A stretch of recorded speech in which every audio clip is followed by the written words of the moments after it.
Good afternoon. मेरा नाम है मोहम्मद रागिब और आप देखना शुरू कर चुके हैं गुरु मंत्रा एकेडमी। हमारे साथ जुड़ने के लिए बहुत बहुत धन्यवाद। जैसा कि आपको पता होगा कि नोटिफिकेशन आ चुका है यूपी टीजीटी और पीजीटी के एग्ज़ाम के लिए। तो आज की इस वीडियो में हम बहुत ही शॉर्ट में डिस्कस करने वाले हैं इंट्रोडक्शन के बारे में, जिसमें हम बताएंगे आपको कि क्या नोटिफिकेशन में है और क्या पैटर्न है उसका, मतलब आपके यहाँ कितने पैटर्न्स में वो क्वेश्चन पूछे जा रहे हैं, कितना इंटरव्यू होगा, वाइवा होगा, या क्या चीज़ें हैं क्या चीज़ें नहीं हैं, टीजीटी और पीजीटी के एग्ज़ाम में एलिजिबिलिटी क्राइटेरिया क्या है ना। ये सारी चीज़ें हम डिस्कस करेंगे और फिर उसके बाद आपका सिलेबस डिटेल में डिस्कस करेंगे और फाइनली हम आपको बताएंगे कि क्या स्ट्रेटजी हो सकती है अगर आप जो है इस कोर्स के लिए अप्लाई करना चाहते हैं। तो हम आपको फॉर्म्स की डेट, एप्लीकेशन की वेबसाइट, लास्ट डेट, ये सारी चीज़ें भी बहुत डिटेल में आज बताएंगे। तो हम जो स्टार्ट करने वाले हैं वो स्पेसिफिकली पीजीटी इंग्लिश के लिए, यानी पोस्ट ग्रेजुएट इंग्लिश के लिए अगर आप अप्लाई करना चाह रहे हैं तो this is going to be one of the best video for you. तो हम शुरू करते हैं। देखिए, हमने बताया कि हम आज इस वीडियो में एक छोटी सी वीडियो है, 20 मिनट्स की वीडियो है, इसे आप लास्ट तक देखें। You will be able to understand this 4 things, है ना। पहली बात तो ये है कि हम आपको इंट्रोडक्शन में बताएंगे कि क्या नोटिफिकेशन आया है यूपी पीजीटी के लिए, उसमें क्या क्या चीज़ें मेंशन की गई हैं, कितने आवर्स का होगा, कितने क्वेश्चंस होंगे, क्या पैटर्न है, ये सारी चीज़ें डिस्कस करेंगे। उसके बाद हम आपके साथ सिलेबस इंग्लिश का, स्पेसिफिकली इंग्लिश का डिस्कस करने वाले हैं सिलेबस, है ना। और इसी में हम आपका सीट्स भी डिस्कस करेंगे कि कितनी सीट्स हैं आपके लिए, मेल के लिए, फीमेल के लिए, ये सारी चीज़ें हम डिस्कस करेंगे। आपको वेबसाइट के बारे में बताएंगे और फिर फाइनली हम आपको स्ट्रेटजीज बताएंगे कि किस तरह से आपको अगर प्रिपेयर करना है इंग्लिश पीजीटी के लिए तो किस तरह से आप इजीली खुद से या किसी दूसरे की गाइडेंस से कर सकते हैं। और फिर फाइनली हम आपको, अगर आप हमारा कोर्स ज्वाइन करना चाह रहे हैं तो हम उसके प्रोसेस के बारे में आपको गाइड करेंगे। ओके, चलिए। तो सबसे पहले ये देख लेते हैं कि फॉर्म की सबमिशन की डेट क्या क्या है। देखिए, 16/3 यानी कि कल की तारीख में फॉर्म ओपन होगा वेबसाइट पे, कल की तारीख में ये फॉर्म अवेलेबल हो जाएगा और ये नेक्स्ट मंथ तक 11th अप्रैल तक ये फॉर्म अवेलेबल है। वेबसाइट की लिंक नीचे दी हुई है, आप खुद भी जाके इसे टाइप करके देख सकते हैं, है ना। और अभी आपके एग्जाम की डेट का अनाउंसमेंट नहीं आया है, लेकिन उसमें एक चीज जो मेंशन की गई है वो ये है कि 10 डेज बिफोर एग्जाम आपको एडमिट कार्ड इशू किया जाएगा। ठीक है, एग्जाम की डेट अभी नोटिफिकेशन उसका नहीं दिया गया है, वहां पे ये मेंशन किया गया है कि इट विल बी मेंशन सून। और एडमिट कार्ड के बारे में ये बताया गया है कि 10 दिन के अंदर आपको एडमिट कार्ड मिल जाएगा। ठीक है, अब देखते हैं कि क्वालिफिकेशंस क्या है। हम स्पेसिफिकली पीजीटी की बात कर रहे हैं, पोस्ट ग्रेजुएट वाले की हम बात कर रहे हैं कि पोस्ट ग्रेजुएट में क्या क्वालिफिकेशन रिक्वायर्ड है आपके लिए। देखिए, आपको बैचलर्स चाहिए, बैचलर्स का मतलब बीए चाहिए, बीए हो, बीएससी हो, मतलब बैचलर्स की डिग्री होनी चाहिए, चाहे वो बीए हो या बीएससी हो या बीकॉम हो, है ना। और साथ में आपको मास्टर्स चाहिए, मास्टर्स चाहिए और बैचलर्स चाहिए, 2 डिग्रीज चाहिए हैं आपको।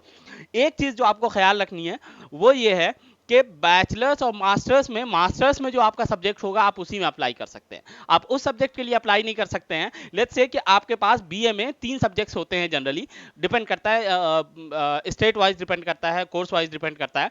इन जनरल जैसे हम कह सकते हैं कि बीए में आपके पास तीन सब्जेक्ट होते हैं। तो आपके पास लेट्स से हिंदी था, इंग्लिश था और सोशोलॉजी था।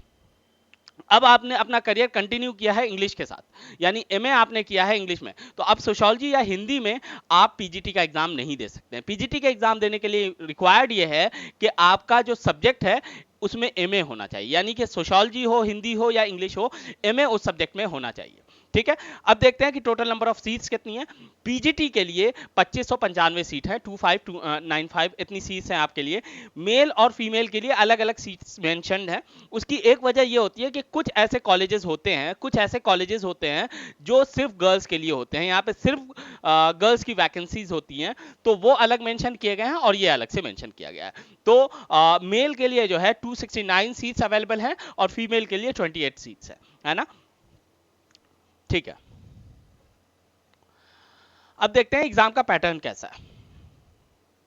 देखिए आपका जो पेपर होगा वो रिटन होगा। आप जो अभी सबसे पहला नोटिफिकेशन जिस चीज का आया है वो रिटन का आया है। रिटन में यानी कि पेन पेपर बेस्ड एग्जाम होगा, आईबीक्यू नहीं होगा, इंटरनेट बेस्ड नहीं होगा, है ना। आपको एमसीक्यूज दिए जाएंगे, है ना, यानी कि वो ऑब्जेक्टिव टाइप जो क्वेश्चन होते हैं, 4 ऑप्शंस, है ना, वो दिया जाएगा। 2 घंटे का टाइम मिलेगा आपको इस पेपर को करने के लिए। आपके पास 125 क्वेश्चन होंगे, आपके पास 125 क्वेश्चन होंगे, लेकिन मार्क्स जो है वो 425 होंगे।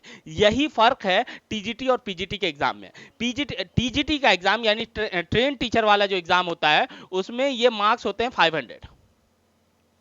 टीजीटी में टीजीटी में ये मार्क्स होते हैं 500 और क्वेश्चन का नंबर सेम होता है। ठीक है, तो वहां पे क्या होता है कि एक क्वेश्चन टीजीटी में एक क्वेश्चन 4 मार्क्स का होता है और पीजीटी में एक क्वेश्चन 3.4 का है। ठीक है, नेगेटिव मार्किंग नहीं होती है, चाहे वो टीजीटी का एग्जाम हो या पीजीटी का एग्जाम हो। ठीक है, तो आपको समझ में आ गया, आपके पास 125 क्वेश्चंस होंगे और इसके लिए 425 मार्क्स होंगे। ठीक है, 3.4 एक करेक्ट आंसर के लिए आपको नंबर दिया जाएगा और कोई भी नेगेटिव मार्किंग नहीं होगी। जहां तक वेटेज की बात है तो देखिए एक तो चीज ये है कि आपको वेटेज मिलेगा 25 मार्क का अगर आपने पीएचडी की डिग्री आपके पास है। तो अगर आपके पास पीएचडी की डिग्री है तो आपको 25 मार्क्स का वेटेज मिलने वाला है।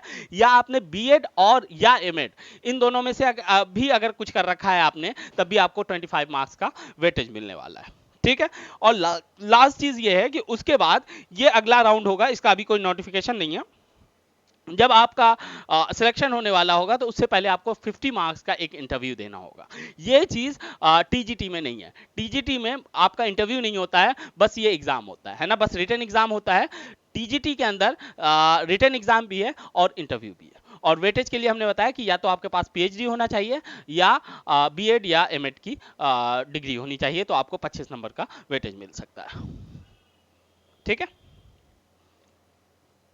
चलिए अब देखते हैं कि सिलेबस क्या है। देखिए आपका जो सिलेबस है वो 2 भागों में डिवाइड किया गया है, 2 पार्ट्स में बनाया गया है। एक सेक्शन 1 है जो लैंग्वेज के नाम से इन्होंने रिकॉग्नाइज किया है, जिसको हम ग्रामर का पार्ट समझ सकते हैं। और दूसरा जो सेक्शन है वो लिटरेचर का सेक्शन है। और इन दोनों में यानी सेक्शन ए और सेक्शन बी दोनों ही में 2-2 पार्ट बनाए गए हैं। सेक्शन ए में भी यानी लैंग्वेज के पार्ट में भी 2 पार्ट हैं और सेक्शन बी में भी 2 पार्ट बनाए गए हैं। तो अभी बस हम उसको आपको सिलेबस दिखा दे रहे हैं और फिर आगे जब स्ट्रेटजी होगी तो उसमें हम बताएंगे कि आपको किस तरह से चीजें सीक्वेंस में करनी है, याद करने के लिए, पढ़ने के लिए, वो चीजें हम आगे आपको बताएंगे। देखिए आपके यहाँ एक पैसेज ऑफ कॉम्प्रिहेंशन होगा। पैसेज ऑफ कॉम्प्रिहेंशन का मतलब ये समझ लीजिए कि वो जो आपके यहाँ 10th और 12th में कॉम्प्रिहेंशन का पैसेज आता था, एक पैसेज दिया जाता था और उसके बेस पे 4-5 क्वेश्चन होते थे, कुछ ग्रामर के होते थे, कुछ वोकैबुलरी के होते थे और कुछ कॉम्प्रिहेंशन के होते थे। ठीक है, तो ये इसका फर्स्ट सेक्शन है। फर्स्ट सेक्शन लैंग्वेज है। लैंग्वेज का मतलब आप सिंपल सा समझ लीजिए ग्रामर। ठीक है, अब ग्रामर में दोनों चीजें आती हैं, वोकैबुलरी भी हो सकती है, ग्रामर भी हो सकता है। ठीक है, उसके बाद usage, tense, spelling, punctuation, narration, vocabulary, idiom and phrases. अब देखिए यूसेज, टेंसेस, नरेशन,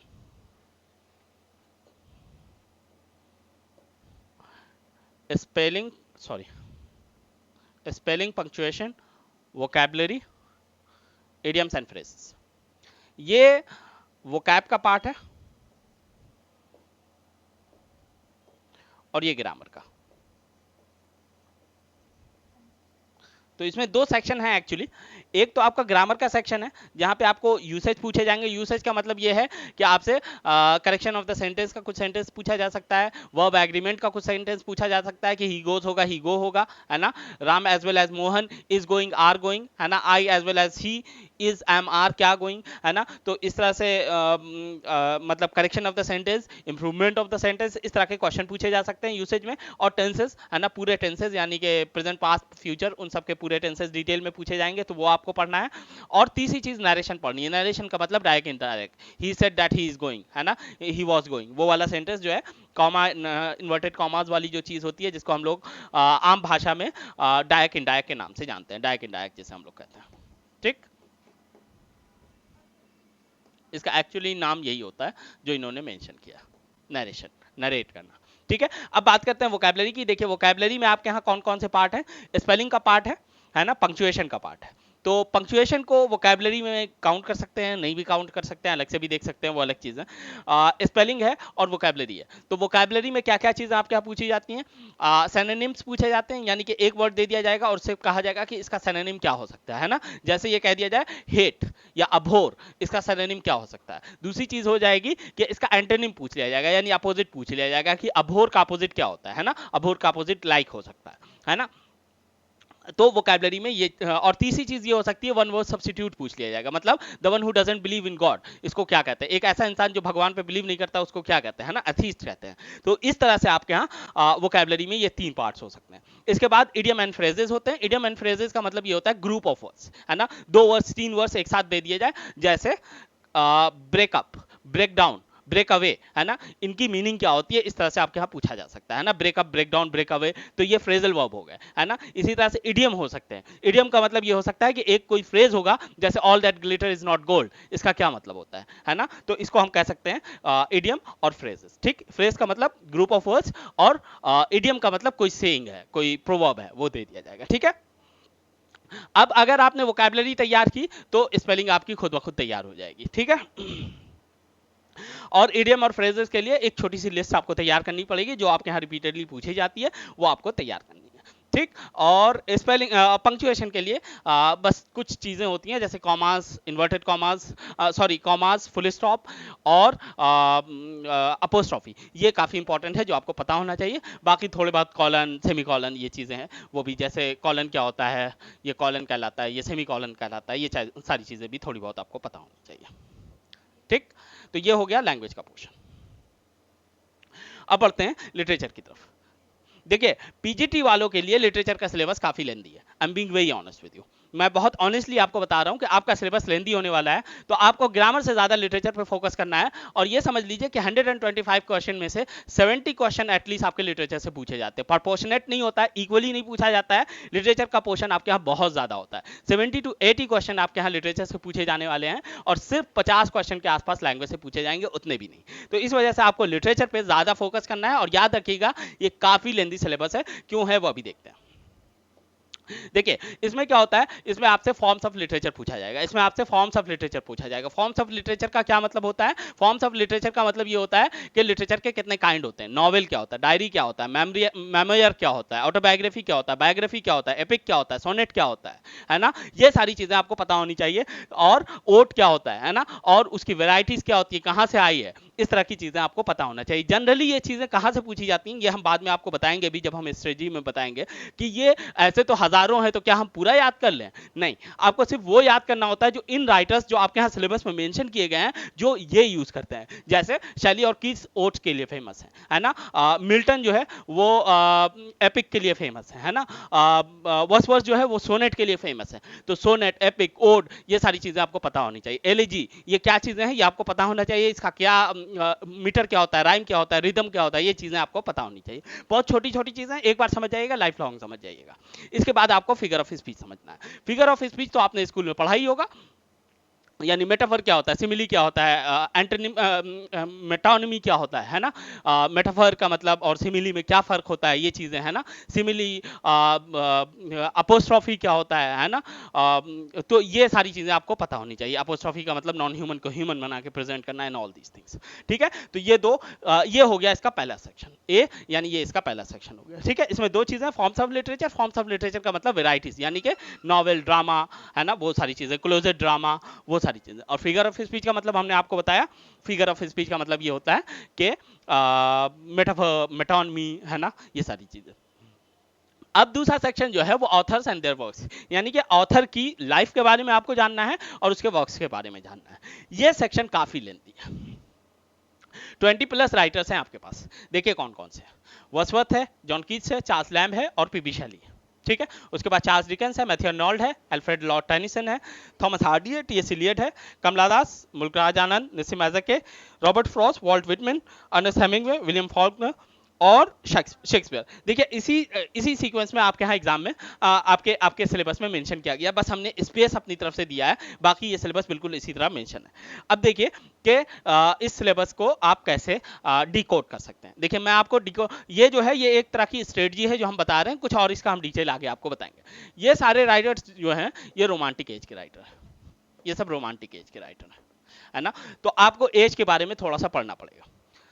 ये सारे राइटर्स जो हैं ये विक्टोरियन राइटर्स है, क्वीन विक्टोरिया, ठीक है। और ये मॉडर्न एज के राइटर है, ठीक। अब ये जो हैं, ये जो सारे राइटर्स हैं ये सारे ब्रिटिश राइटर्स हैं। उप्स, ये जो सारे राइटर्स हैं ये ब्रिटिश राइटर हैं। Thank you. ये जो सारे राइटर्स हैं ये ब्रिटिश राइटर्स हैं, ठीक है। एक मिनट, जस्ट अ सेकंड।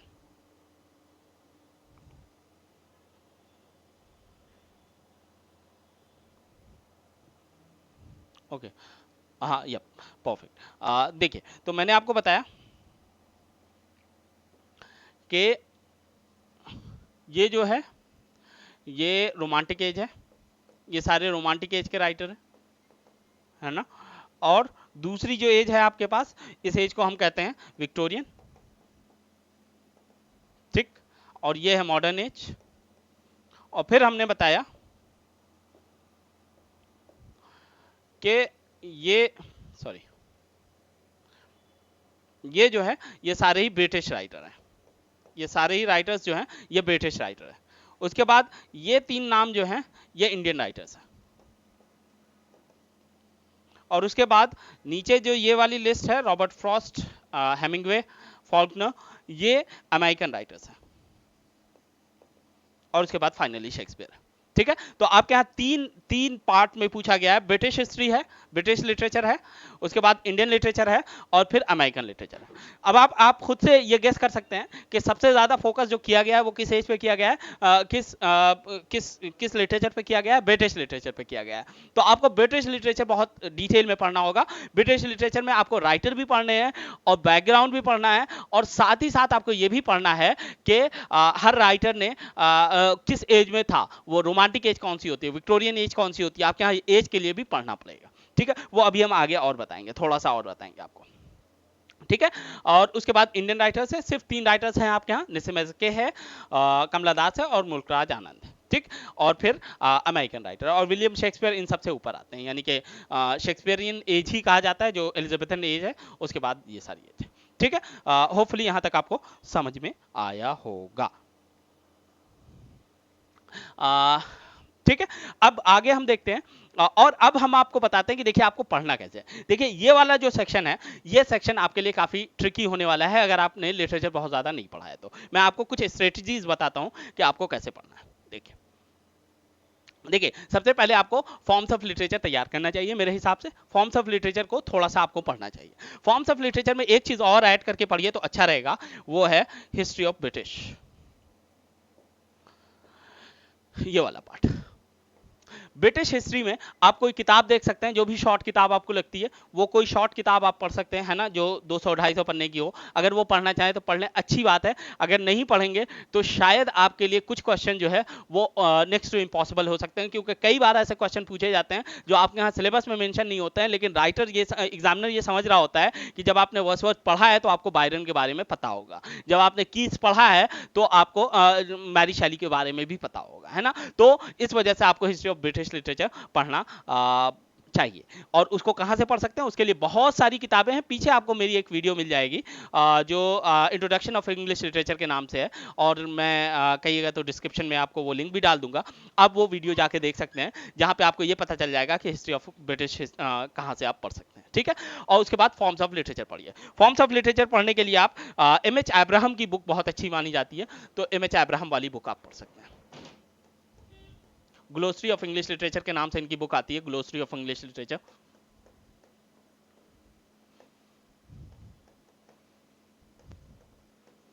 ये बुक आप पढ़ सकते हैं, है ना, ये बेस्ट बुक मानी जाती है इसके लिए, है ना। और भी बहुत सारी किताबें हैं, लेकिन आई विल सजेस्ट दिस। इसी में आपको फिगर ऑफ स्पीच भी मिल जाएगा, लेकिन फिगर ऑफ स्पीच जो है आपको बस 15 से 20 पढ़ने, 15 to 20 पढ़ने, इससे ज़्यादा नहीं, है ना। वो आपको अगर आप खुद से प्रिपेयर करना चाहते हैं तो आप जो है पेपर्स उठा के देख सकते हैं, प्रीवियस ईयर पेपर देख लीजिएगा, वहाँ पे जो चीज़ रिपीटेड होती है, जैसे मेटोनमी क्या होता है, मेटाफर क्या होता है, सिमिली क्या होता है, याद रखिएगा कि ये चीज़ें समझनी है आपको, सिर्फ रटने से काम नहीं चलेगा, क्योंकि आपके यहाँ इसका डेफिनेशन नहीं पूछा जाता, आपके यहाँ एक लाइन दे दी जाएगी, उसके बाद पूछा जाएगा कि ये बताइए, जैसे ओ कैप्टन दाई कैप्टन, ये लाइन बहुत फेमसली 3-4 बार आपके यहाँ पूछी गई है, और ये पूछ लिया गया है कि अब इसका फिगर ऑफ स्पीच बता दीजिए, है ना। तो ये मेटोनमी है, मेटाफर है, क्या है ना, नॉन ह्यूमन को ह्यूमन करके किस तरह से रेफर किया गया है, मतलब डेट को प्रेजेंट बना के कैसे किया गया है, ठीक है। तो ये हमने बताया कि फॉर्म्स ऑफ लिटरेचर और फिगर ऑफ स्पीच आपका हो जाएगा, ठीक। ये वाला पोर्शन बहुत इंपॉर्टेंट है और बहुत लेंथी है, ये वाला पोर्शन बहुत इंपॉर्टेंट है और बहुत लेंथी है, बिलीव मी, इससे आपको 50 to 60 क्वेश्चन तो आने ही वाले हैं, सबसे ज्यादा क्वेश्चन यहीं से आने वाले हैं आपके, सबसे ज्यादा क्वेश्चन यहीं से आने वाले हैं। इस पोर्शन को आपको बहुत अच्छे से तैयार करना है, अगर ये तैयार नहीं कर रहे हैं तो आप मत जाइए एग्जाम देने, कोई मतलब नहीं है आपका, है ना। तो ये वाला पोर्शन आपको बहुत अच्छे से तैयार करना है, ठीक है। उसके लिए आपको हमने बताया कि सारे राइटर्स हैं, उन राइटर्स में आपको क्या क्या पढ़ना है, देखिए बायोग्राफी पढ़नी है उनकी, आपको कब पैदा हुए, कहाँ पैदा हुए, फादर क्या थे, वाइफ कितनी थी, है ना, ये सारी चीजें आपको पढ़नी है। उसके बाद टाइटल ऑफ वर्क्स पढ़ने, जितने वर्क्स उन्होंने लिखे हैं उसके टाइटल पढ़ने हैं, क्रोनोलॉजी पढ़नी है, याद करनी है क्रोनोलॉजी, है ना, मतलब ये कि कौन सा वर्क कब पब्लिश हुआ, ईयर याद करना है आपको, है ना। और जो इंपॉर्टेंट वर्क है उसकी समरी पढ़नी है आपको, समरी, कैरेक्टर और इंपॉर्टेंट लाइंस, ये सब आपको ऑनलाइन मिल सकता है, ठीक है। ये चीजें आपको पढ़नी है, इसमें से हर राइटर के ऊपर आपको क्या क्या पढ़ना है, उसके बायोग्राफी पढ़ना है, जितने भी वर्क्स हैं उसकी उसका टाइटल पढ़ना है ना, टाइटल ऑफ द वर्क्स पढ़ना है, क्रोनोलॉजी पढ़नी है उसकी, मतलब किस ईयर में पब्लिश हुआ, और थीम भी पढ़ना है, मतलब ये कि उसका थीम क्या है, लिबर्टी है, नॉवेल है, एपिक है, वो चीज़ें भी आपको पढ़नी है। उसके बाद जो इंपॉर्टेंट वर्क्स हैं, जैसे अगर आप मिल्टन की बात करें तो पैराडाइज लॉस्ट, है ना, वर्ड्सवर्थ की बात करें तो लिरिकल बैलेट, या इस तरह से उनकी पोएम्स का कलेक्शन, तो उसमें क्या करना है, उसमें आपको समरी पढ़नी है ना, उस वर्क्स की समरी पढ़नी है, कैरेक्टर्स पढ़ने हैं, अगर वो नॉवेल है, एपिक है, तो उसके कैरेक्टर्स भी पढ़ने हैं, उसमें कौन कौन से कैरेक्टर है, ठीक है। और फिर फाइनली आपको उसकी इंपॉर्टेंट लाइंस याद रखनी है, ओपनिंग लाइन क्या है, लास्ट लाइन क्या है, पोएम है तो उसका राइम स्कीम क्या है, रिदम क्या है, इस तरह की चीज़ें भी आपको याद रखनी है, ठीक है। ये वाला पोर्शन सबसे ज़्यादा इंपॉर्टेंट है, इसके किए बिना आप पीजीटी के एग्जाम इंग्लिश का नहीं दे सकते, ठीक है। ग्रामर में हमने आपको बता दिया कि ग्रामर में 3 पोर्शन आपके यहाँ पैसे दिए गए हैं, एक तो टेंस है ना, नरेशन है और यूसेज है, ठीक है। और तो टेंस, सबसे पहले आप टेंस क्लियर कर लीजिए, बहुत इजी चीज़ है ना, आपको मेरी वीडियो भी मिल जाएगी पीछे, टेंस पढ़ लीजिए, नरेशन के ऊपर भी मेरी 3-4 वीडियो अवेलेबल हैं, अगर चाहें तो देख लेंगे, और उसके बाद यूसेज पढ़िए, यूसेज वाला पार्ट थोड़ा सा लेंदी हो सकता है, तो उसको आपको डिटेल में पढ़ना पड़ेगा, ठीक है। और उसके बाद वोकैबलरी में वोकैब होगा, सिनोनिम्स एंटोनिम्स होगा, वन वर्ड सब्स्टिट्यूट होगा, है ना, और प्लस आपको पंक्चुएशन में कुछ खास करने की जरूरत नहीं है, थोड़ी बहुत जो चीज़ें हैं वो आप देख लीजिएगा, ठीक है, मतलब 2-4-5 चीज़ें, कॉलन, सेमी कॉलन, है ना, अपोस्ट्रॉफी, इस तरह की जो चीज़ें हैं वो आपको देखनी है। और याद रखिए ये सारी चीज़ें अगर आप खुद से प्रिपेयर कर रहे हैं तो बगैर प्रीवियस ईयर पेपर के नहीं कीजिएगा। आई विल सजेस्ट कि आप जो किंडल वाली बुक आती है, जो किंडल पे ऑनलाइन प्रीवियस पेपर मिलते हैं, वो लें, तो उससे फ़ायदा ये होगा कि आप डायरेक्टली, मतलब जैसे अगर फॉर एग्जाम्पल आप कीट्स की प्रिपरेशन कर रहे हैं, तो आप कीट्स डालिए कीवर्ड, और सारे ही क्वेश्चन आपको कीट्स के ऊपर वहाँ पे मिल जाएंगे, तो आप एक बार में प्रैक्टिस कर सकते हैं। सो आई विल रिकमेंड कि आप ये मत सोचिए कि 50 रुपये खर्चा कर दिया और हाथ में तो कुछ आया नहीं, पर that is going to be a better option for you, ठीक। So hopefully that make sense, हमने आपको पूरी स्ट्रेटजी बता दी। अब अगर आपको किसी टीचर की रिक्वायरमेंट है, अगर आपको लगता है कि आप खुद से नहीं कर पाएंगे, और अगर क्यों नहीं कर पाएंगे वो भी मैं बता देता हूँ। कुछ चीज़ें हमें लगता है कि अक्सर लोग कर सकते हैं, लेकिन मेहनत डबल पड़ेगी। क्यों? क्योंकि आपको प्रीवियस ईयर पेपर देखना पड़ेगा। किस चीज़ के लिए? हिस्ट्री ऑफ ब्रिटिश लिटरेचर जानने के लिए। मतलब ब्रिटिश लिटरेचर में क्या क्या चीज़ें पूछी जाती हैं जो राइटर्स के बियॉन्ड है, उसके लिए आपको प्रीवियस ईयर पेपर देखना पड़ेगा। इसी तरह से फॉर्म्स ऑफ लिटरेचर जो है वो आपको सिर्फ पढ़ना और याद करना नहीं है, समझना पड़ेगा, और वो समझने के लिए शायद आपको एक टीचर की जरूरत पड़े, है ना। तो again that is is important. तीसरी चीज ये है कि ऑथर्स एंड द वर्क्स जो है ये आप खुद से कर सकते हैं 100%, लेकिन इसमें दिक्कत ये है कि आपको बहुत कुछ खुद से मेहनत करनी पड़ेगी। क्या मेहनत करनी पड़ेगी? विकिपीडिया पे जाना पड़ेगा, ब्रिटिश वो ब्रिटानिका पे जाना पड़ेगा, है ना, स्पार्क नोट देख सकते हैं आप, और वो जो कोटेशन वाली वेबसाइट है वहां जा सकते हैं। तो वहां से आपको मटेरियल इकट्ठा करना है, नोट लेने हैं और बनाना पड़ेगा। लेकिन अगर आप किसी टीचर के गाइडेंस में करेंगे तो टीचर ये सारे काम आपको करके देगा, है ना, बस आपको नोट करना है या आपको पीडीएफ मिल जाएगा और आपको डायरेक्ट याद करना है। ये काम अगर आप हमारे साथ करना चाहते हैं, if you want to join us, तो आप जो है हम आपको पीडीएफ देंगे और लाइव क्लासेस होगी जहां पे आपको ये सारी चीजें हम डिटेल में समझाएंगे भी। तो इससे फायदा क्या क्या होगा? एक तो फायदा ये होगा कि आपको प्रीवियस ईयर घूम घूम के देखना नहीं पड़ेगा। दूसरी बात ये है कि आपको दूसरी बात ये है कि आपको जो ब्रिटिश हिस्ट्री है, जो जो ये फॉर्म्स ऑफ लिटरेचर है, ये आपको अच्छे से समझ में आएगा, क्योंकि टीचर की यहाँ पे ज़रूर पड़ेगी अगर आपका लिटरेचर बैकग्राउंड बहुत अच्छा नहीं है तो। और तीसरी चीज़ ये है कि जो आप ढूंढ ढूंढ के ब्रिटानिका पे जा रहे होंगे, विकीपीडिया पे जा रहे होंगे मटेरियल इकट्ठा करने के लिए, वो हम ला के आपको डायरेक्टली पीडीएफ फॉर्म में अवेलेबल कराएंगे, अपना हैंड रिटन नोट देंगे और इसके अलावा आपको एमसीक्यूज भी अवेलेबल कराएंगे। अब आपका ऑब्वियस सवाल हो सकता है कि हम आपको ज्वाइन कैसे कर सकते हैं। देखिए, अगर आप हमें ज्वाइन करना चाहते हैं तो डाउनलोड आवर एप्लीकेशन, आप हमारा एप्लीकेशन डाउनलोड कर सकते हैं, गुरु मंत्रा अकेडमी के नाम से आपको मिल जाएगा।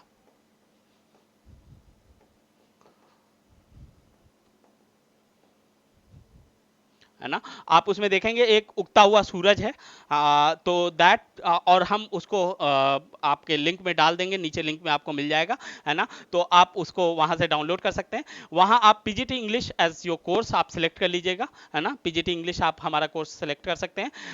जो पेमेंट का ऑप्शन है वो ऑनलाइन भी हो सकता है, ऑनलाइन ही हो सकता है, चाहे वो डेबिट कार्ड या मास्टर कार्ड से हो, या आप गूगल पे के थ्रू पे कर सकते हैं। ये नंबर है।